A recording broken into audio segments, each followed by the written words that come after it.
Nagtapunog og napuno na og abog ang sulod sa warehouse sa Land Transportation Office asa tua ang mga unclaimed nga plaka sa sakyanan kini ang gibutyag ni LTO 12 Regional Director Melcari Tumawis. LTO ang may pagkukulang, hindi po, nandito lang yung mga plates, hindi lang nila kiniklaim.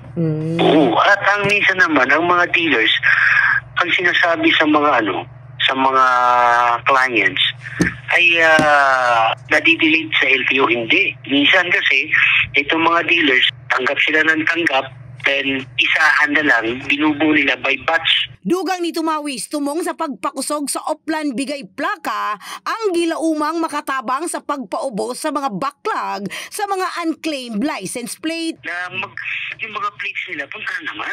Kasi kulang din yung storage natin eh. Dungan sa paghimo niini, mao ang pagpangulikta og vital data gikan sa mga motorista og mga vehicle owners pinaagi sa random roadside inspection. Ang lakang aron mahimong paspas ang pagdistribute sa mga plaka, ang tungod nga libuan na ka mga plaka ang nasa lang storage facility nga wala pa na-release. In the heart of changing lives. Kini sa Brigada Richel Gubalani, alang sa 89.5 Brigada News 7 Jensen, the Music and News Authority.